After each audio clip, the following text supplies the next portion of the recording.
Welcome to the Geek 101 podcast, episode 229, Comic Event, Crisis on Infinite Earths. A multiverse of worlds vibrating and replicating, and a multiverse that should have been one became many. I'm Ariel. And I'm Andy Bowman. And today we are going to recap and review the old... I use the word old. I'm trying to find the exact year it came out, but the classic comic book limited series event, Crisis on Infinite Earths. But before that, we do have news, and before that, we want to introduce our guests. And Andy, why don't you do that? This is not their first time on the show, but my first time on the show with them. Okay. They are two of my very good friends who are suffering through the CW Arrowverse with me. They will give you their nerd credentials in just a second, but my good friends Tessa and Sam. How you guys doing? We're doing okay. I don't know if suffering is the right word. Suffering, I suffered so much I lost my voice. it's like a religious experience where you don't enjoy it, but like it's important. I don't know. Are we better people for it? That is the question of the CW Arrowverse. Are we better people? Have we failed this city? All right, so can you guys explain a little bit about your background for people who don't care anything about the DC universe, so they haven't heard anything from you guys? Yeah, I guess I could explain a little bit about my background. I actually am also sort of a amateur DC fan. I'm more of a professional Marvel fan than I am a DC fan, which I think will become apparent as we continue through this episode. But I've been reading comic books ever since I discovered Dark Phoenix at the age of 13, and I have never looked back. I am a PhD candidate currently at a university, and I love analyzing comic books. I have taught comic books, I have read comic books, and I am a aficionado of all pop culture, really.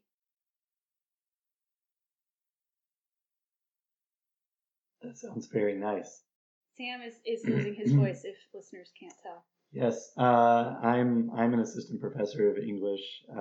Young adult literature is my thing. I've written about kids with cancer and dystopian young adult lit. And in my spare time, I do all other things nerddom related. So.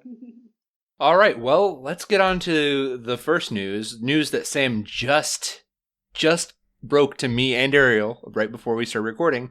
Ariel, why don't you say what it is? Me's are so excited, Andy. That's a nice little Annie thing there. So Ahmed Best, the man best known for playing the fan favorite character Jar Jar Binks, is going to host a Disney Plus game show reminiscent of Legends of the Hidden Temple called Star Wars Jedi Temple Challenge. It is a game show. I'm reading IGN's article here. A game show aimed at transforming young Padawans into full-fledged Jedi Knights. The contestants will be tested in the core Jedi principles of strength, knowledge, and bravery as they complete a set of different challenges. Thoughts? Andy, why don't we start with you, go to our guests, and bring it back to me. Okay, well, I mean, I'm fine with the idea of a kid's game show, but if the failure sound is not him saying P-Usa, I will seriously question my Disney Plus subscription. What about you two, Tessa, Sam? I mean, I am also just finding out about this for the first time. I feel like I have sort of the advantage here of being someone who was very young when Phantom Menace came out, and I thought that Jar Jar Binks was hilarious, of course, as any, like, child would think, I guess, and only coming to terms with sort of some of the racist overtones of this character later on in life. So for me, it's kind of an odd move on the part of Disney, considering the fact that they've spent a lot of time thinking about how to erase some of its more racist tendencies from people. But at the same time, like, it's hard to blame someone like Best for, like, trying to capitalize on something that he's best known for, right? I just want to know if he's in character or not during the game show. Yeah, it'd be really interesting if they had like the Trade Federation guys as like his God. assistants. Oh my That'd be God. great. It's really unfortunate that like the best possible way to talk about this is to do what I did, which was to drop this news on people who didn't know. That has been the highlight of my day. I thought this was a joke at first. Somehow it isn't. r/not the onion. All I can say.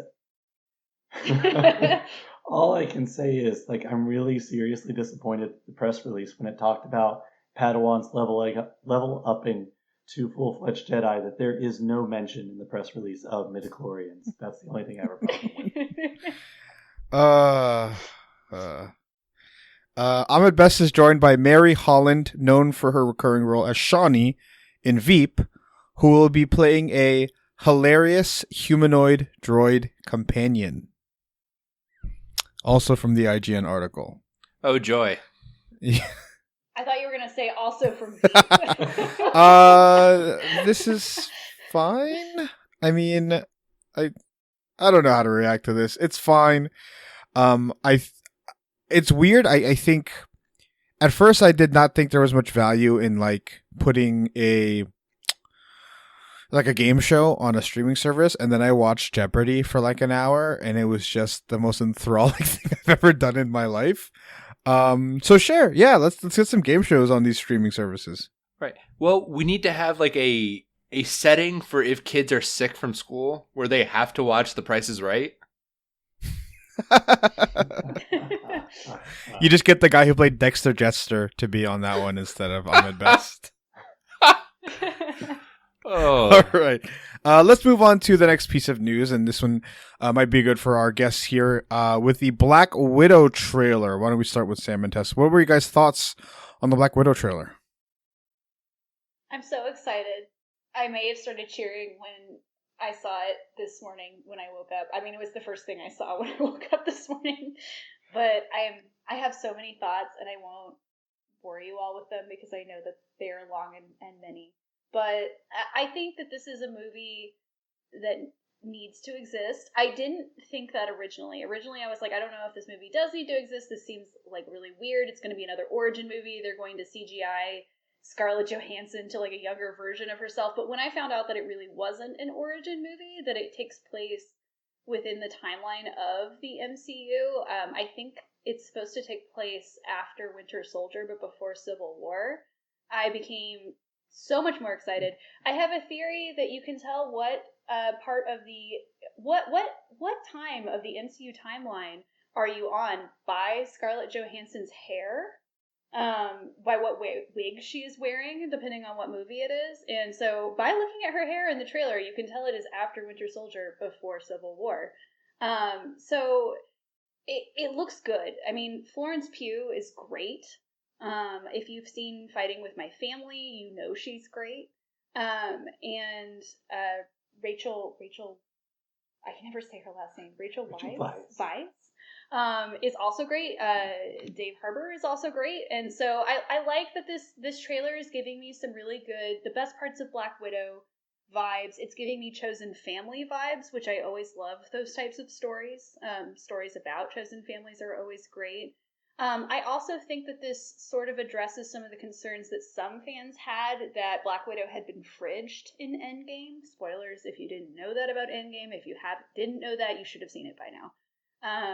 But some fans had that concern. I didn't really have that concern at all because I thought she was a pretty fully realized character within the MCU. But I think that this movie, if you had that concern, I think this movie puts that concern to rest. So I'm excited. I think it'll be great. Real quick, Tessa, it does take place directly after Civil War. Okay, Civil War. Sorry. The point is, she has the long red hair, and so it's before she gets the short blonde bob at the beginning of Infinity War. So I think Kathleen Kennedy and pretty much everyone else who's responsible for dropping trailers should take note. This is a teaser trailer, but the best way to do stuff is just when you wake up in the morning and there's a new trailer, and instead of trying to develop buzz, just drop them on us. I think we appreciate it more. This is absolutely a movie they should have made I guess 3 years ago, 2.5, 3 years ago. They didn't. Too bad. But it's great that they're making it now. I guess if they had made it that many years ago, we wouldn't have had Florence Pugh, and I think she'll be a great replacement for Scarlett Johansson if that's the direction they're going in. Which it is in the comics. Okay. Yeah. But I think the other thing to note about this trailer, and I was just talking about this with some English majors earlier today, that this bodes very well for the next phase of the MCU. After Endgame, we don't know what's going to happen, if it's going to be more of the same or if it's going to be something interesting and different. Phase 4 seems very diversified in terms of we're not working to a singular goal that we know as of yet. And so this trailer is really the first indication, other than what's going to be in Phase 4, about what Phase 4 will be. And I'm very excited about it. Like, I think they had to build up my investment after Endgame, and they're doing a really good job. Plus, Kate Shortland is the director, and so I have a lot of faith in her as a director to be able to pull this off. Andy, your thoughts on the trailer? I thought the trailer was good. I enjoyed the little back and forth between Florence Pugh and Scarlett Johansson. It looks like the action might actually be a little unique. A lot of people are really, really dumping on this trailer for the David Harbour got fat joke. That we did that with that kind of it's just like whatever as far as that joke goes. But I liked our first glimpse at Taskmaster. That we got one frame of, but hey, it's Taskmaster. Other than that, I also liked David Harbour. His terrible Russian accent was great. It is fun to see him kind of transition from like the all-American like sheriff from Stranger Things to the Russian agent, in that 80s vibe from Stranger Things to now. There's definitely some headcanon there. Yeah, for sure. 11's part of the X-Men now. I enjoyed the trailer. I really enjoyed it much more until I saw that like last quick scene where she's like jumping through the air and like the CGI like soldiers pull out their guns in the sky and all the rubble's falling down, and it's just like it's like going through all of the Wolverine movie from like 2011, and you're like, oh, this is good. Oh, this is pretty good. Oh man, we could have something really good here, and then like the like giant Silver Samurai Transformer robot comes out.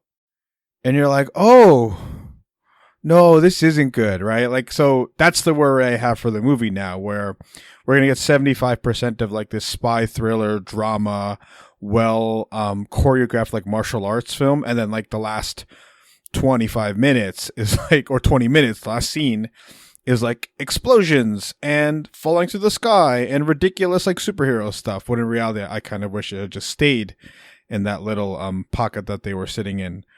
I also kind of wish we had I don't know if you guys like have read the a couple of like Taskmaster comics where he has like the tack gear skull, and I love that costume way more than like the pirate skull or whatever like very non-Scully mask he has on right now. Like I think Crossbones did a pretty good job of making that mask, and I kind of wish we got a little more in there. It's just hard to tell with Marvel too sometimes, because he could be a one-off villain, but he could also not be. So it's hard to tell. They have a real villain problem in the MCU, so it's hard to tell if they're like holding stuff back. Yeah, maybe with some of right, these like characters. An upgrade afterwards. Yeah. Any other thoughts before we move on the Black Widow trailer?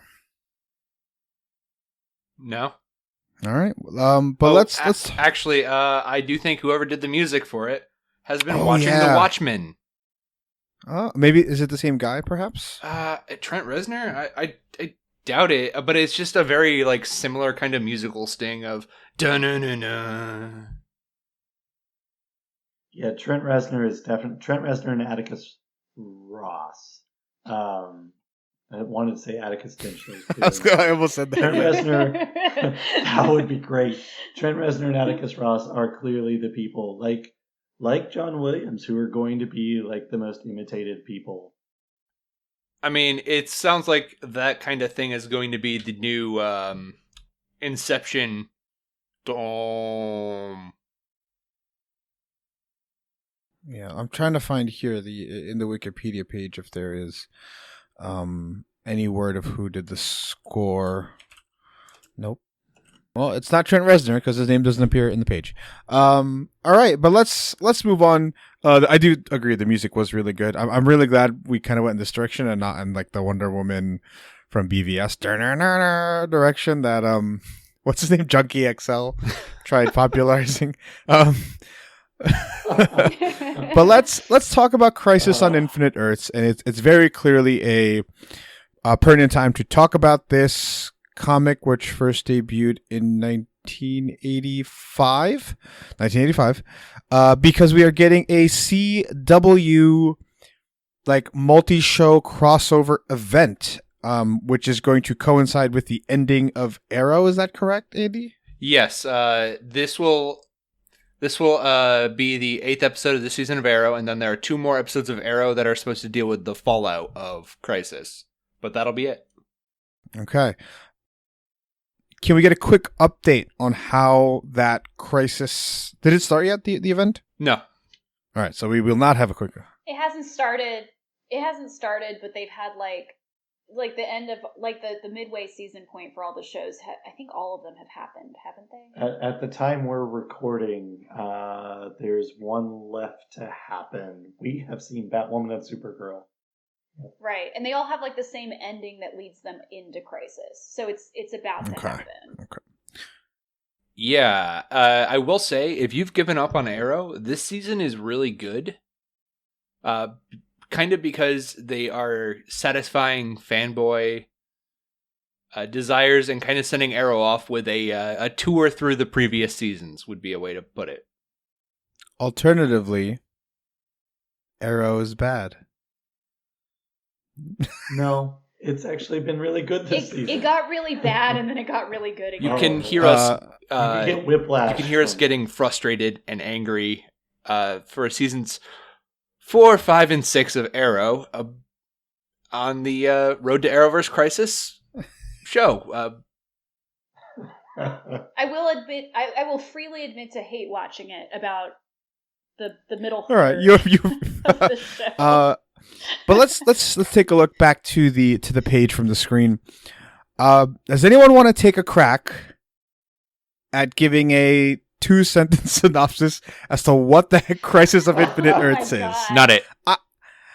I can go. Essentially, there are 2 opposing gods in 2 opposing universes. One created of matter and one created of antimatter. You also need to know that there is a multiverse of planets, and in theory, an infinite multiverse of planets. This is where it gets tough.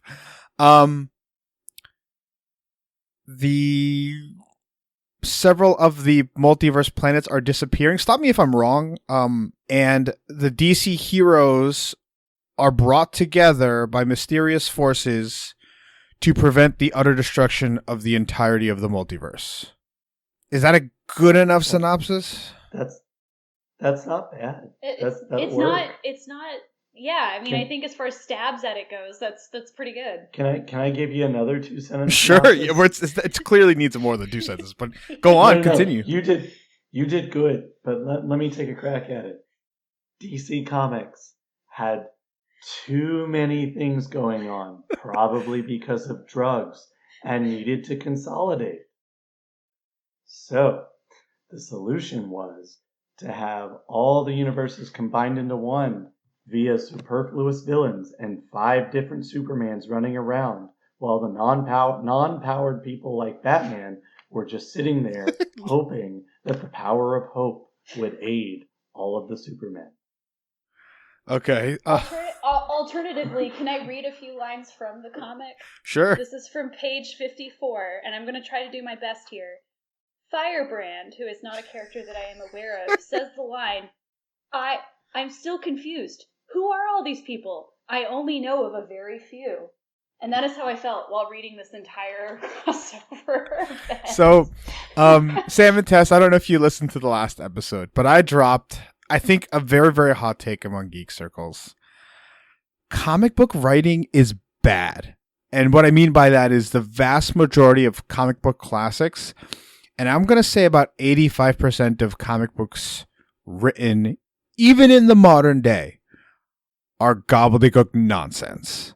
And people try to explain it with, that's what makes comics so great. You can have Howard the Duck talking to the Incredible Hulk. And I say, that's gobbledygook nonsense. And this comic book is full of very beautiful and very complex gobbledygook nonsense. And some really great art. Well, yes, Like, the art's strangely enough. incredible. George Perez is a master. Yeah, I mean, there's a couple of pages I noted that I was like, this is actually really testing some of the limits of how to show time in comic books, which I think there's some really interesting ways that they do that here. But yeah, one of my main complaints about this particular crossover is that we just said 1985, right? It's Yes. 1985 and everyone is still trying to write like Stan Lee. Like, none of these characters are distinguishable from each other in the way that they talk. Like, they all talk the same way. The narrator talks the same way. And it's all this very, like, bravado, jokey kind of dialogue. And so it becomes very hard sometimes, I think, with a couple of exceptions, which I'm sure we'll get to later. It becomes very hard to distinguish these characters from each other, especially because some of these characters look exactly like each other because it's a multiverse. Yeah. So, yeah. I think It becomes very difficult. I'm sorry. Just real quick, a prime example of what you're saying is when you first see, for some reason, a quick scene with Joker and Batman, and they're talking in the exact same way. Yeah, like there's no differentiation between the Blue Beetle, how the Blue Beetle talks, or how Superman talks, or how the Joker talks, or any of these characters. They all have the same voice. And it's a little, I mean, I agree with what you're saying, that a lot of comic books kind of sound like this. Like, it's sort of a convention amongst comic books. But you have to remember that, like, Dark Phoenix came out 5 years before this. That's great. Well, Claremont is revolutionary, but go on. You know. Oh, yeah, 100%. But, like, the fact is that better comic books already existed before this. Like there are comics that were already starting to move away from these conventions. But the 80s, I think, is a time when DC was still trying to catch up to Marvel. It hadn't quite, like, because Marvel and DC are locked in this eternal race where they're constantly, like, one-upping each other. And this was definitely a time, I think, just from reading this, where some of the stuff here wasn't quite as good as what it could have been, I think, in terms of writing, not in terms of art. Yeah, you can tell the art, I think, is rushed at times just because there's just so much of it. But I think there's a particular comic page where, like, George Perez draws an entire city skyline, like looking over into the moon and stuff, and it's gorgeous. You can tell which panels and pages he put time into and which he kind of had to rush through, and that's the nature of comics, right? Where it's just like, hey, it's all about deadlines. If you follow Twitter, people on Twitter, it's like, yeah, I've got deadlines, and all it is, my life is just deadlines. If you're a comic book writer, Andy, what are your thoughts on Crisis and kind of what it's about? Oh man, okay. So first of all, this is a terrible jumping on point for anybody, and I like the worst ever. I think that, like, it's very much a product of its time. And this is also, I actually contacted old co-host Mike for his opinion, and he basically said the same thing. It's a product of its time, and it's the ending of something, and it's not the beginning. So it's hard to really judge this, you know, as a context, because there's so many different verses. I got so confused. I mean, I can imagine, like, being a kid in the 80s and having the knowledge and knowing off the top of your head who Geoforce is, who Pariah or Psycho Pirate is. Like, you know who this is for? This is for a very specific, there's probably like 5 people that this is for. It was for someone in the 80s who was like a middle-aged comic book store owner. I gotcha. It's for the comic shop owner in The Simpsons. Oh, yeah. Yeah. Like it's Best for crossover ever. it's for somebody who like grew up reading all these comics, like all of them, and is finally getting to see all these characters play in the same sandbox. But other than that, it's literally for no one else. Like that is like the prime audience of this particular crossover or crisis. All right, I've got a couple of comic books to mention here since we said this was an 80s comic. X-Men God Loves, Man Kills, 1982. Oh, yeah. Kraven's Last Hunt, 1987. Batman Year One, 1988. Watchmen by Alan Moore and Dave Gibbons, 1986. That premieres the same year that this ends, and to go from that, or go from Crisis to Watchmen, and in technically the same company is kind of mind blowing. Well, so I first read Crisis. I guess it's been 6-7 years ago now, and I read it as part of wanting to kind of know a little bit more about the greatest hits of these maxi series. And so I read this, and I read Death of Superman, and I read one of the Miller Batmans. I don't remember which one, but I also read From Hell and V for Vendetta for the first time. And boy, I didn't come out with a good impression of Crisis after reading all those together. No. Yeah, I mean, I think it has its moments, and we should definitely talk about that. I think it does. It's a good idea. Like the idea of the multiverse and like the collapsing multiverse is really interesting.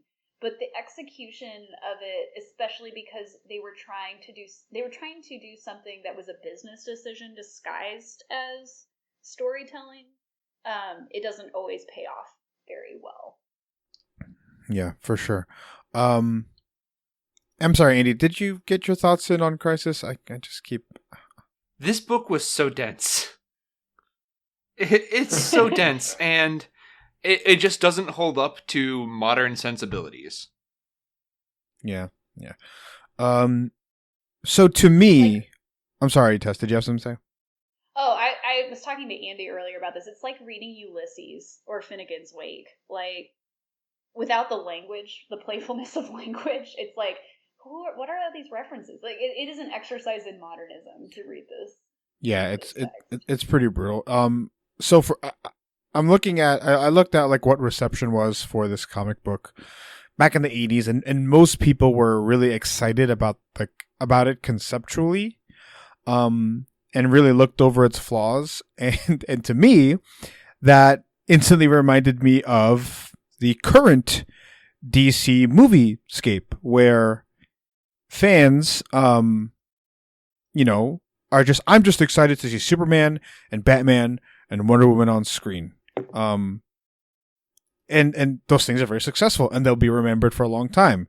But like critically, and like in a weird way, I don't want to use the word objectively. But there are like very objective criticisms of both this and like those movies that many people are just choosing to ignore. And just saying how great these things are because their favorite characters are in it. And it's something they've never seen. Okay, I have a question. Does this hold up better if, say, Geoforce takes off and becomes a popular character? No. Because they're... I don't think so. But there's just so many characters involved, especially at the beginning, that I just had no idea who they were. So there's an exchange in Beyond the Silent Night between Captain Marvel, who I believe popularly we know as Shazam now. Yes. I guess. And Supergirl, the headbanded Supergirl, who is probably the best Supergirl. And Wonder Woman. And Captain Marvel says, "Are you sure of that, Supergirl?" And she says, "I'm not sure of anything anymore." And then somebody else flies in with the exclamation, or with the lightning bolt, and says, "Uncle Marvel and I are fine. So's Junior." And somebody who I don't know who has green hair says, Captain Marvel, Mary Marvel, Captain Marvel, Junior, now Uncle Marvel. If Kid Marvel, Baby Marvel, and Fetus Marvel show up, I quit. Was that Beast Boy? I think it's Brainy. I can't tell. Is Part it of the Brainy? problem is that some of them look very similar to each other, so it's very difficult to because they're multiverse. Like, it's a multiverse, so there's supposed to be multiples of different characters. Oh, it's hard to tell. But it's just there's, I could do a lot of characters. I think Endgame proved that you can throw as many characters at us as they want, if we're invested in them. But it's hard to look back at this, and maybe that's, we're decades removed at this point, but just to go, how invested was anybody in the Captain Marvel family at this point? Like, I'm sure somebody was, but... Yeah, so Sam, I don't know how well versed you are in your DC comics, because I remember Tess was saying she wasn't, but I know plenty DC comic book characters, and there are a few in this comic that I'm just like, man, I've never heard of you. And some of them, so I don't know if either of you have read Infinite Crisis. But in Infinite Crisis, it's a sequel to this. Yes. It's better for sure, but they play with a lot of the same characters, and so as a result, it was easier for me to recognize some of the characters in Crisis by remembering Infinite Crisis, and many of the characters in Crisis on Infinite Earths never even make it back to Infinite Crisis because there's so stinking many. But I don't know, it's Cyborg and John Stewart and Martian and Firestorm we kind of recognize, but you guys are absolutely right. There's way too much going on. I think a lot of writers try to be a little too clever and make things complex for complexity's sake, and it just doesn't work here. Well, and it's fan service, right? If you're the person who follows this one DC character or this one DC comic, then you're going to be really excited to see your person in Crisis. And so, in a way, they're trying to solidify a lot of things and tie up a lot of loose ends, but it's also a way to say, hey, look at your character, he's flying alongside Superman. Trying to get into that sort of fan culture. I think that's got to be at least partially what's going on here. Yeah, I would agree with that. Yeah. Okay, so now that we've kind of talked about Crisis, is there anything about how we received the comic or what we thought about it before we move on to a more interesting conversation? I think in the impact of it and its pop culture relevance from the 80s to now. So any last thoughts on what you thought about it? Oh, I think that there are a couple of really standout issues, though. I think Beyond the Silent Night and A Flash of the Lightning, which are back-to-back issues because there's 12 issues in Crisis. I thought those stood out pretty well because I spent the first half of Crisis going, I don't know who all these people are. I know about a handful of them, and I only care about a handful of them.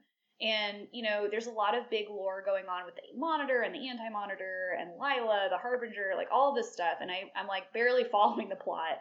And then we get these two really personal issues that involve the death of Supergirl. I guess we're doing spoilers. The death of Supergirl in Beyond the Silent Night, and then the death of the Flash in Flash of the Lightning. And it wasn't because these two characters died that I liked these issues so much. It was because they managed to edit themselves into a fairly compelling story arc. Yes. Both of the issues had really good motivations for both characters doing what they do that leads to their deaths. It gave this stakes because it was really hard to feel. It's really hard to feel stakes in a story that's about the multiverse dying, right? Because it's this entire world dies and we don't feel anything, right? Because we don't know these characters. But these are two characters that we know, and these are two characters that we really love. And so we get these really great structural elements in which these two characters die, and both their deaths have weight to them. They both have this sort of impact. not only on the characters around them, but also on us, the reader. There's also a really good exchange between Supergirl and Batgirl in an earlier issue. It's very, yeah. Yeah. That's what I was referencing with George Perez's like Cityscape. And thus shall the world die is the issue. Yeah, and thus shall the world die. And it's a really, I mean, it's such a short little scene. But yeah, like you said, Ariel, it's got a great, like, cityscape. But then also it's like two characters actually talking about, like, a real issue, like real feelings about what's happening. It's not this, like, broad strokes, language that we're getting from the rest of the characters. These are two friends who are talking about being heroic in the face of certain death. And so, there are these little moments in Crisis that work, but I just kind of wish there were more of them. Like, when I get them, I'm like, this is great, but there's not as many of them, I think, as I would like. Yeah, it reminds me, I like to mention this about Star Wars, where there's this huge, like, gigantic galactic scale war happening, and yet we're following this micro story of these three individuals and their impact on the war and the war's impact on them. And, like, that's the way, those are the best stories told, even in these crazy, impossible situations where, like, the multiverse is being destroyed, right? And now that's not what they wanted to do. They wanted to do something like you said, Sam, what Endgame was able to do. But even then, right, you're still following the paths of Tony and Cap, and I guess really just those two, right? Those are the two main characters you're following in that story, and so you can use every other character as to enhance the storytelling you're making, instead of like, you have two issues, like you said, Tess, where we really focused in and keyed in on these characters who are really interesting from different planets and have different motivations and different or similar outcomes, I suppose. But then, like in all the other previous issues, it's just like messy, like world building and messy introduction of, I don't know what they're trying to do with all of these characters. Yeah, there's also, I will say, the other negative is the garden variety racism and sexism that happens. That just, Somebody said Oriental, and I 80s. Yeah, I almost turned it off. Dr. Light is not a great character.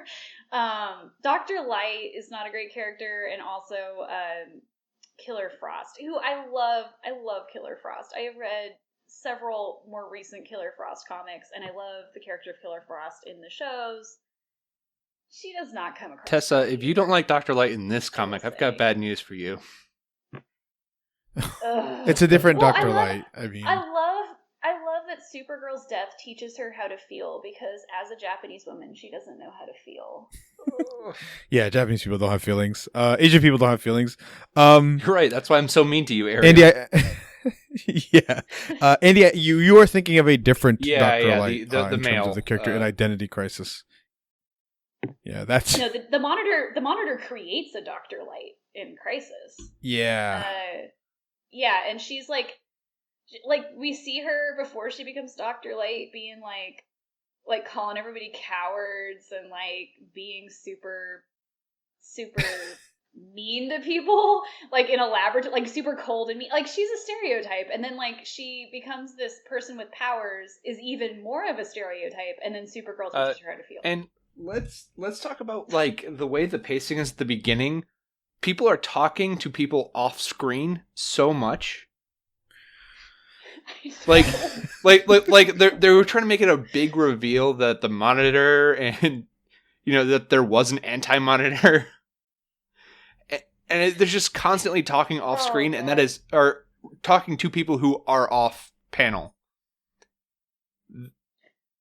Also, it doesn't count as a twist if you tell us that the twist is going to happen 13 million times before it happens.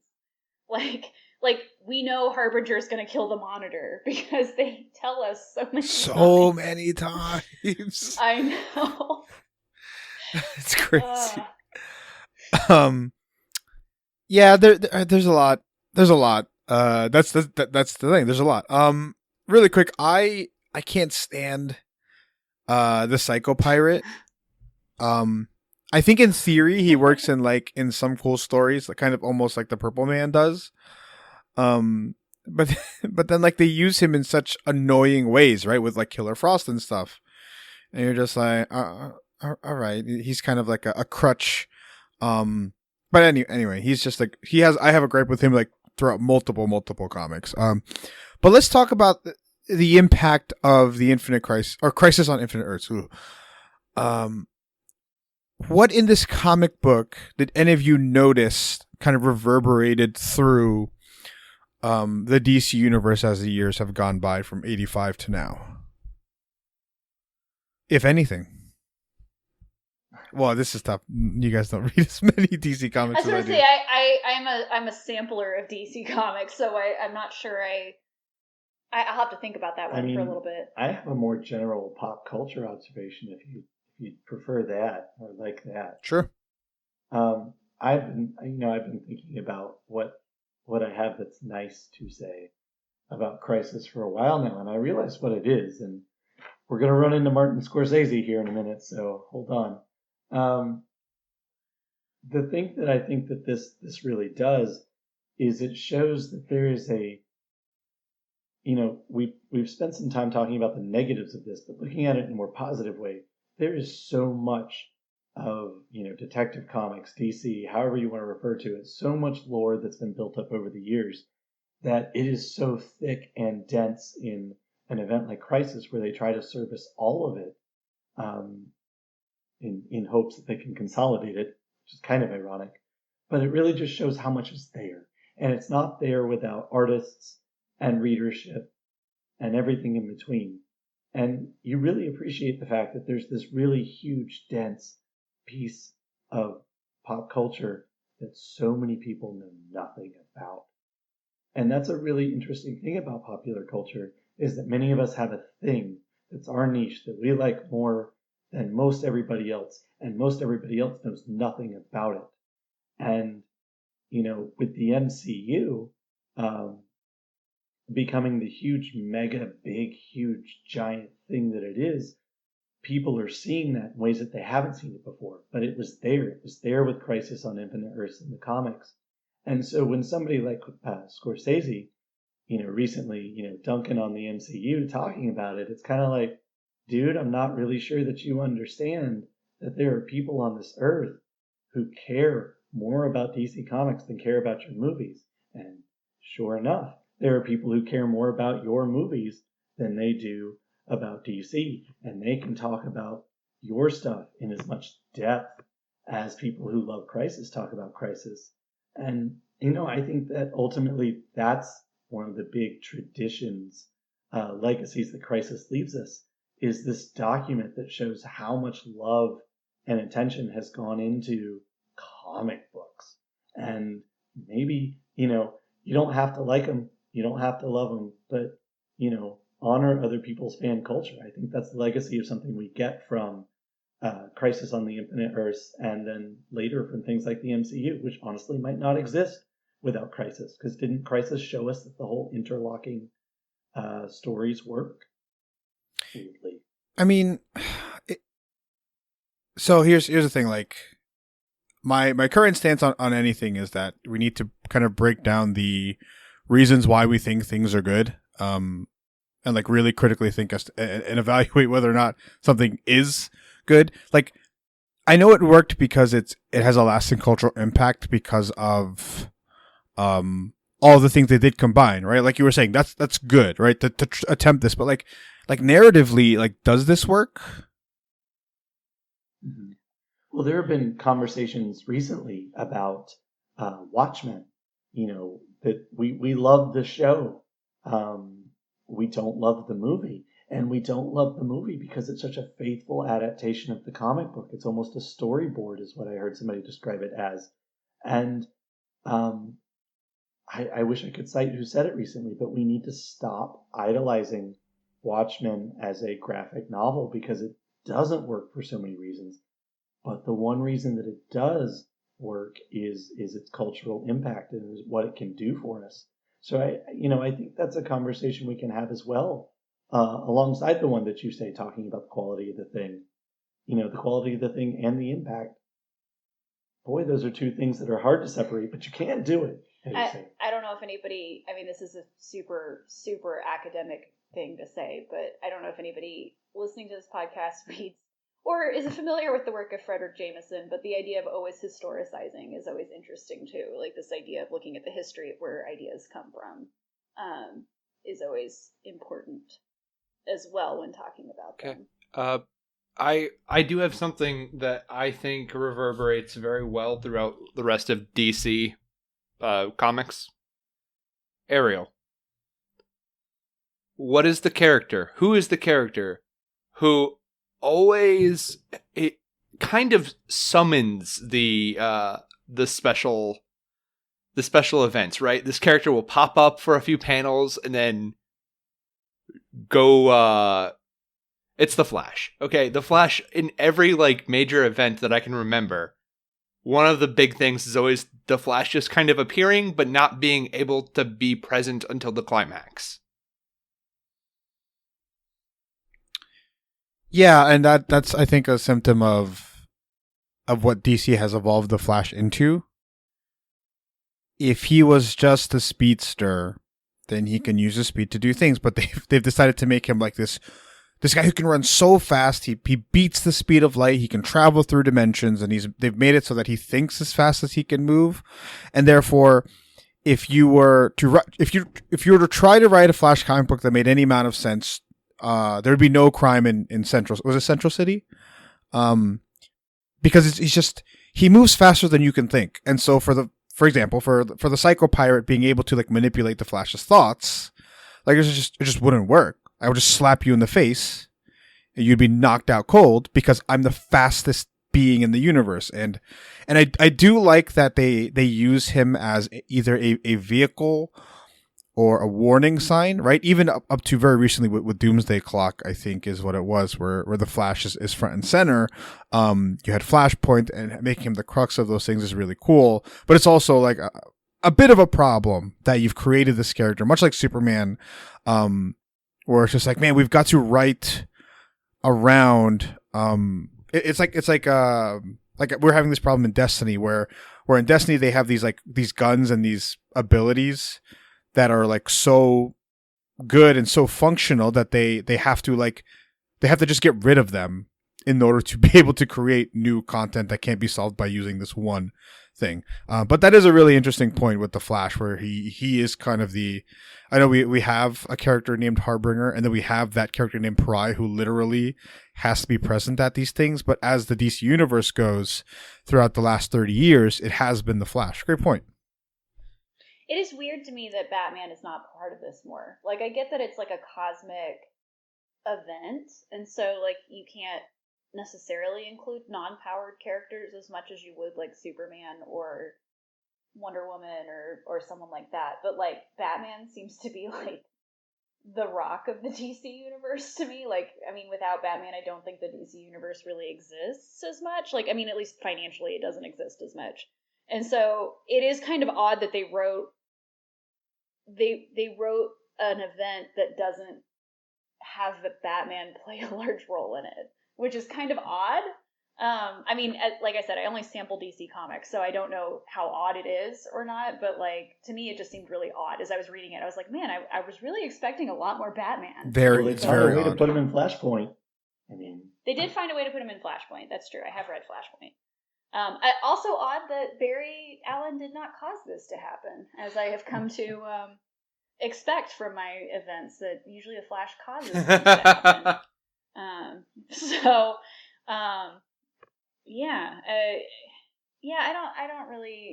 don't really know, I guess, as much about the pop cultureness of it. I do think it's interesting too.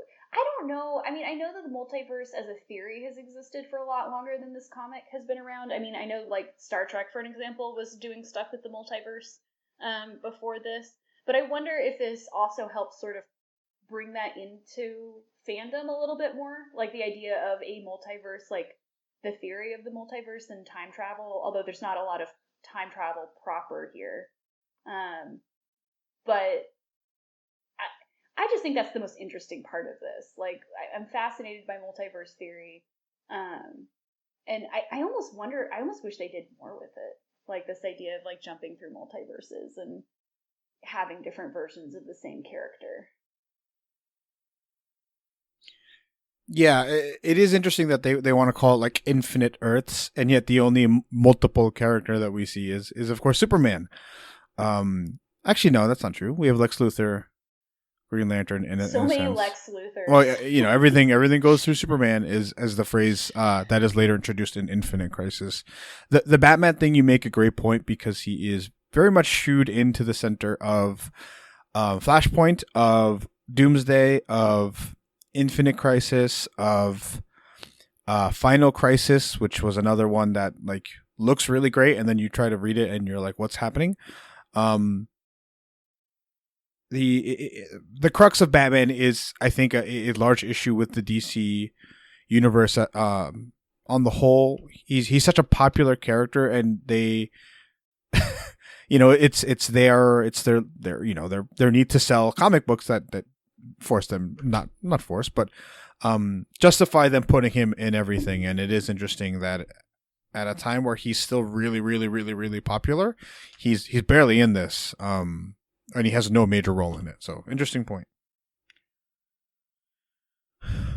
Okay, Andy, you have a couple of really great questions here. Was this the first real, let's say, comic book reboot?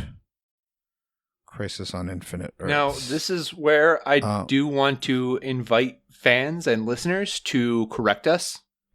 And remember that our Twitter correction is always at Manifest Comics. Go ahead, Tess. What do you mean by comic book reboot? I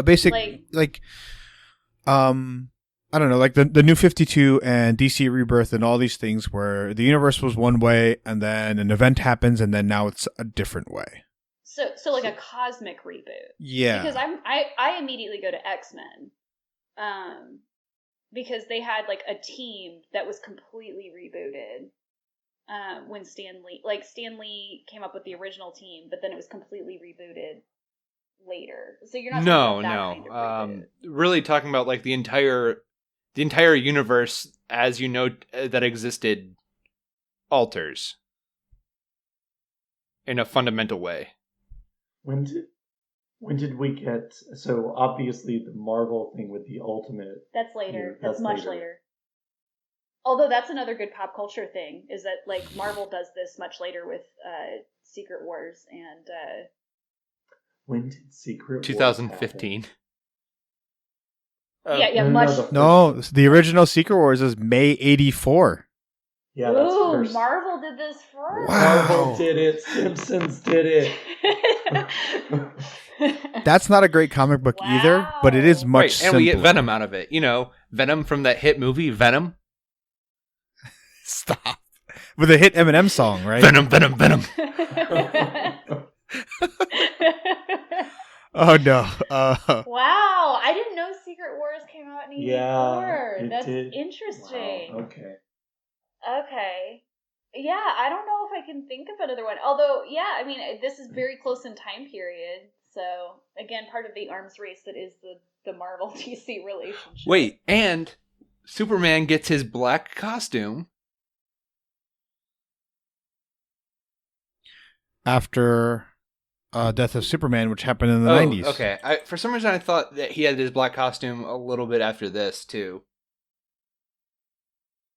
I mean, maybe. I'm not a Superman historian, but I do know that his famous one with the silver shield is after the Death of Superman, which was in '93, as Wikipedia is telling me. Yeah. Yeah, I can think of reboots of characters and reboots of properties, but I don't know if I can think of any like universe shifting reboots. So this is just like a really, I mean, this is a big deal as far as from a business standpoint.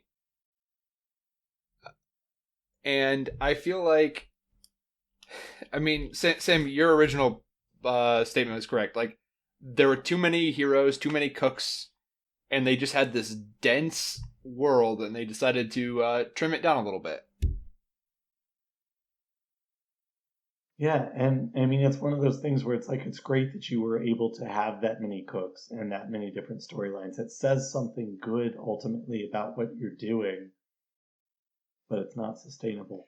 Well, it does bring it does bring the whole comic book fandom thing into it brings to the head the question of like, is it actually possible to get into these franchises, this many years later? Because I know that that's one of the biggest deterrents into getting into comic book fandom is that it's really hard to join some of these stories later, which is why the Ultimates universe exists in Marvel, or it did exist in Marvel. It's why the New 52 exists. Yeah, it's why the New well. 52 exists. So I guess you could also weigh this particular version of trying to trim down the fat against other ways that different franchises have tried to do the same thing. Yeah, I think this is the first time it happened. There are certainly, like you said, Tess, reboots in terms of like, oh, the team is shifted, or somebody's brought back to life, like things like that. But this was a like a huge company wide like universe wide reboot of every character and every story that they are in. And so as a result, we have like very, very different like Supermans that have existed. Now we've got like 4 main Clark Kent Supermans that we've followed throughout the years.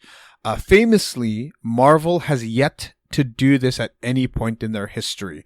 So in the theoretical, the Captain America you are reading in the 1942 comic is the same exact Captain America you'd be reading in an Avengers comic book today.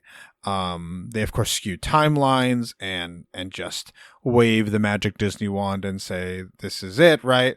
You do have events like what is it, One More Day or something, or where like they retcon things like Spider-Man being married to Mary Jane, but ultimately the same Peter Parker that you are introduced to in 1968 is the same Peter Parker you are watching teach 10th grade science in 2007 Civil War. But DC... But we do get... Go on.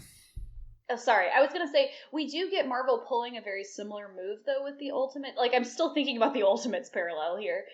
Because Miles Morales is the character that comes to us from the Ultimates. Like, he's not part of the Marvel Prime Earth.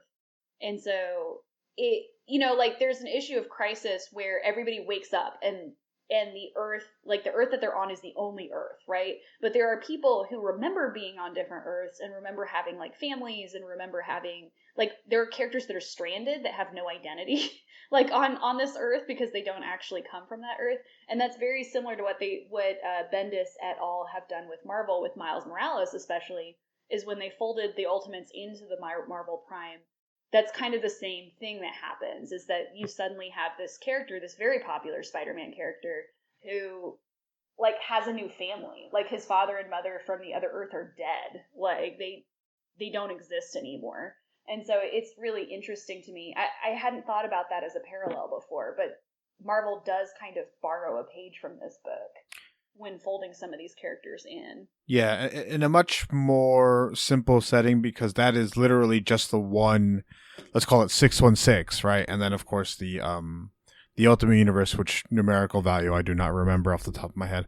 But there are many different Marvel multiverse, what if-esque worlds that have been introduced and assigned quote unquote numbers. One of my favorites, of course, is like the 1602, where every Marvel character is born born and raised instead in the 1600s. Like, I don't know what era that would be. But yes, that is a Neil Gaiman book. There are things like that, but just recently with Secret War. I don't remember what it's called. Like you said, they merged the two. I'm curious as to why they just named it Secret Wars. I think it's because it's a secret to everyone that it's happening. It's so. I mean, they definitely pulled the DC, right, where one is Crisis on Infinite Earths, and then the next one is Infinite Crisis. But this one is literally just the same exact name.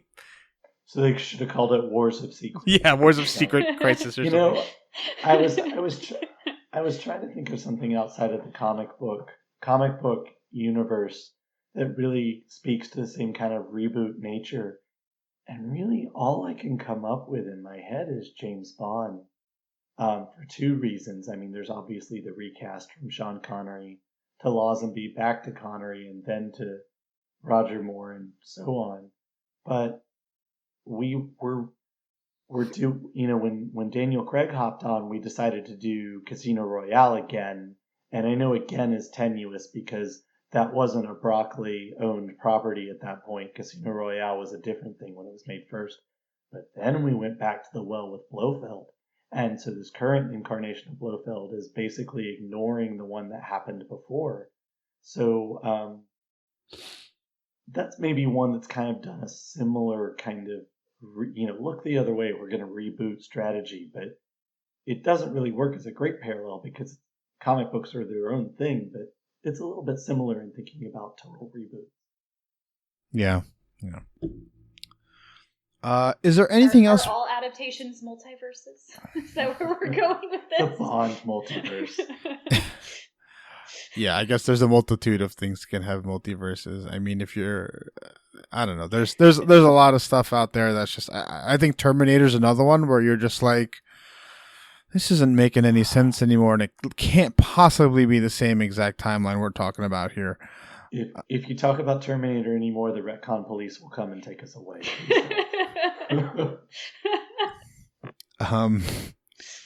So back to Crisis on Infinite Earths. I mean, I'm struggling to come up with things to talk about besides, of course, talking about the comic itself and the multiversal aspect of it. It's also really tough because you guys aren't big DC fans, and so you didn't read like Infinite Crisis, which is the direct sequel to it, which happened 20 odd years later. Which is a much better comic, I must say. And if you read it now, it would seem really, really fresh. This Crisis on Infinite Earths would seem really, really fresh, and you'd kind of get a lot of the references that are going back. So maybe that's a quick little homework there. How can we relate this comic and the going-ons to what is happening in the CW verse right now? Oh, so many ways. I'm really glad you brought that up. I wanted to say one thing very quickly, and obviously we're going to elaborate on this a lot in the Road to the Arrowverse subsequent episodes. But, one of the really great things about this comic is they did take big swings. They killed Supergirl. They killed the Flash. They combined these different universes. That's cool. I am deeply, deeply, deeply, 7 more times, deeply concerned that the Arrowverse cannot and will not take the big swings that the comic book took. They should, but I don't think they will. Yeah, I mean, there's a lot of even parallels that I think we can find between where the shows are positioning themselves and the comic books. Like, there were several times as I was reading the comic where I was like, oh, obviously this character is going to fulfill this function in the TV show. And there's a couple of characters that I have no idea. They don't exist in the shows, so I don't know what they're going to do. I am going to say right now, all I want to see is John Diggle wearing a Green Lantern costume. That's all I care about. But I agree. I don't know. Sometimes with TV, serial TV, like the kind that we're talking about here, it is really, really hard to find stakes. And I am worried that they won't be able to pull off the type of stakes, especially because I don't think it's that much of a spoiler to say that since Arrow is ending after this, there's a really good chance that Oliver Queen dies. Well, that, and they've also been saying that Oliver Queen is going to die in Crisis. Yeah, and so it's that's like a stake, but is it really a stake if we already know it's going to happen? You know what I mean? So I don't. There's a few things that I worry about. I also kind of worry that this is going to be an isolated event, that they're just going to do it and then they're going to be like, okay, business as usual on the TV shows.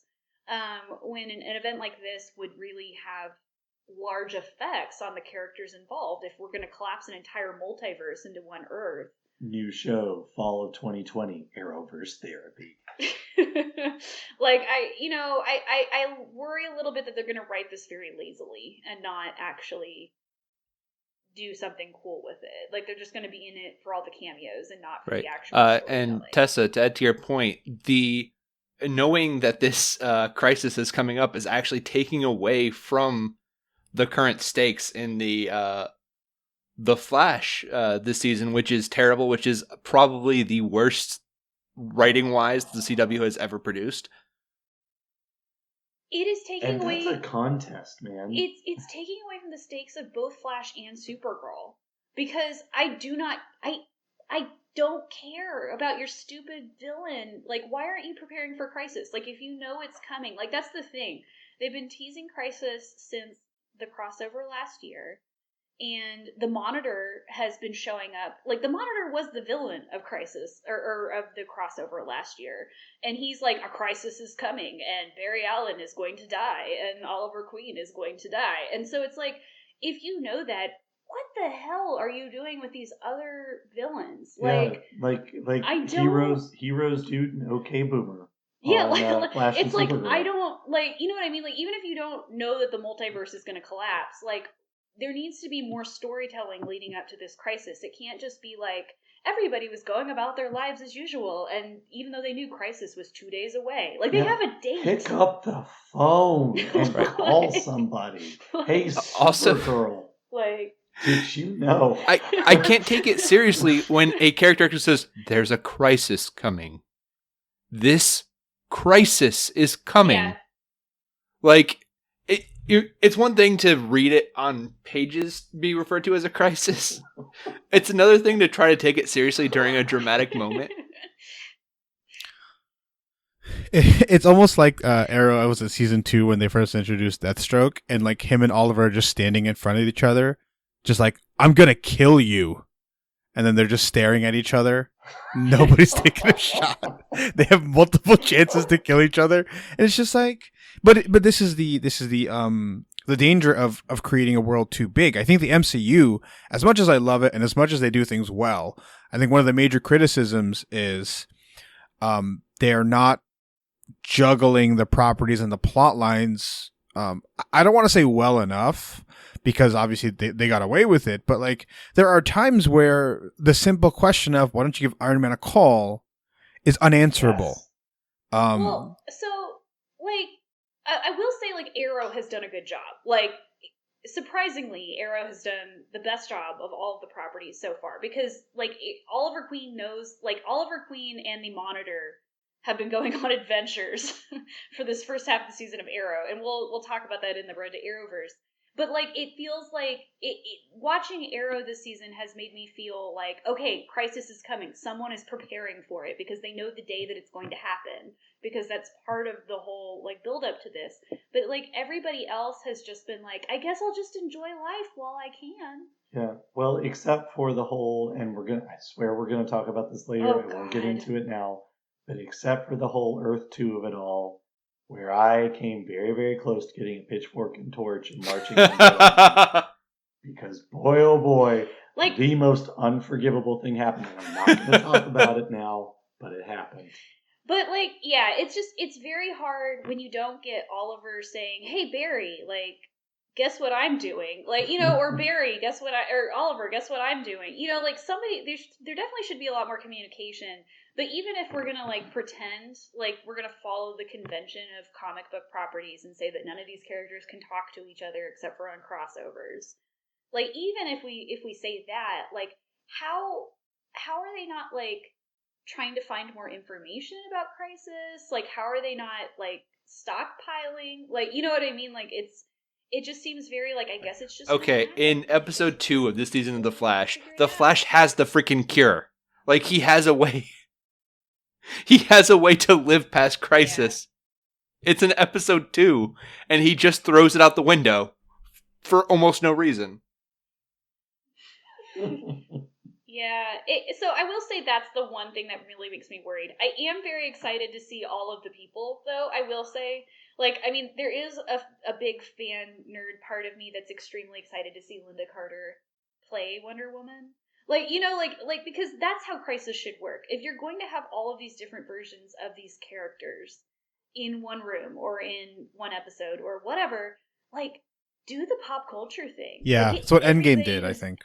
Yeah, like, everybody who's ever played Wonder Woman, like, everybody who's ever, you know what I mean? Like, they're gonna have Brandon Routh play a version of Superman. Even though I think he's better as Ray Palmer than I think he is as Superman. They're gonna have Tom Welling. Get all the people. Like, basically, the MCU got a guy from The Walking Dead to do an impression of the guy from The Matrix and Lord of the Rings to bring Red Skull back in a place where, okay, I guess that makes sense. And so Absolutely I feel did like not. I feel like the Arrowverse said, "Hold my beer. Get me Tom Welling.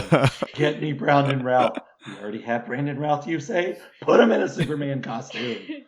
yeah, I mean, and so like on the one hand, I'm really worried they're gonna be lazy about it, but on the other hand, like I'm a fan. Service me, like give me all the stuff. I am still mad that the Lucifer thing was a hoax. Like I really wanted Lucifer to be on this crossover, but he's not going to be. Yeah. Is there anything else about Crisis overall that we wanted to mention? I feel like the comic is just so jam-packed of stuff. It's really not worth talking about most of it. There are a couple of great issues, or are very good issues. There's a lot of great art. But I think this is a comic better known for its impact on the universe rather than the actual ongoings of Right. what's in the pages. So anything else from you guys about I Crisis? I think think the you nailed death it. of Supergirl, that actual drawing is really, really good. I was surprised by how good it was. Yeah, and like they didn't fridge her. Like that made me so happy. Like her death is not just for Superman, right? Like they have a funeral where Batgirl actually gives a speech about her. Like, like her death impacts like not just the male characters, it impacts these other characters, and the Flash's death is given equal weight to hers. So it's not like, oh, this woman had to die so the universe got to live. Like her death is actually like a legitimate hero's death, and I really appreciated that in Crisis. Sam, real quick, Sam, you have anything? No, I think you got it right. It's the impact over the substance, and you know what? Sometimes that's okay. Yeah, absolutely, for sure. Let's get into our homework. Sam and Tess, I don't know if you have one, if you have two, if you want to go. But what is your homework? A recommendation for the listener before we sign out. Oh What's your wow! homework? We have been so immersed in the road to Arrowverse, we haven't had time to even. I have one. It's not new though. Is that Ooh. okay? I just want to plug. I know you guys have been doing episode by episode Mandalorian. If you're not on that bus, you got to get on that bus. Like, don't get left behind. Anybody who hasn't seen the Mandalorian One of yet, the come on. one of the few things that is bringing me joy at the end of the semester. It's not new. It's out on Apple TV, but Dickinson. I can't it's such a weird, wonderful, queer show. Can you give a Like, quick 2-sentence synopsis for it? oh God. So if you like Emily Dickinson, no. So it's a show about Emily Dickinson, and Emily Dickinson is played by Haley Steinfeld, who is wonderful. She's apparently part Filipino. Just quick, I always have to mention it. Yeah, So it's about Emily Dickinson, but if you're looking for like a biopic of Emily Dickinson, this is not your show. It is a show that is very much about like what it would be like to be a queer teenager in a world that does not understand queer teenagers who make art. So it's got a lot of Gen Z musical cues in it. Emily Dickinson definitely talks like a Gen Z teenager. She's obsessed with death, as you would imagine Emily Dickinson would be. There's a lot of making out amongst various people. There's a lot of eye rolling amongst various people. It's like it's very hard to explain because it's such a mashup of different things. But it's like if Emily Dickinson was a teenager today, what would she be like? Except for everybody's still wearing the clothes that Emily Dickinson would wear. And John Mulaney is Thoreau. Yes. It's based on a collection of letters that Dickinson wrote, filtered through the Gen Z lens. My lizard brain tells me I do have a recommendation from Generation Z to Generation X. If you haven't heard the remastered version of Nirvana's Unplugged from 1994 that got released on vinyl a couple of weeks ago. It sounds great. I can't believe how good of a job they did. It's also got some rehearsal outtakes, which are super fun. All right, Andy, how about you? What's Ariel, your you go first. My homework is going to make you upset. Oh, jeez. Okay, my homework this week is a game that just dropped on Steam and will have continuous releases if you buy the bundle, and that is the Master Chief Collection on PC. I never did. So right now it's only Halo Reach. I never beat the Halo 2 Legendary, and as a more experienced and patient gamer, I'm hoping that when Halo 2 drops on PC, I'll be able to conquer that and add it to my list of accomplishments. All right. My homework, Ariel. And we'll be playing Halo together later. Just so you're aware, Ariel. But my homework is a movie by the man who has done no wrong ever. I hate you. Knives Out by Rian Johnson adds another masterpiece to his collection of absolute film masterpieces. And I'm not saying that to be contrary or glib. I loved Knives Out. It was amazing. Rian Johnson has never failed me yet, and he still has not failed me. It is a whodunit that is beautifully deconstructive of whodunits while still being a great story about a murder mystery.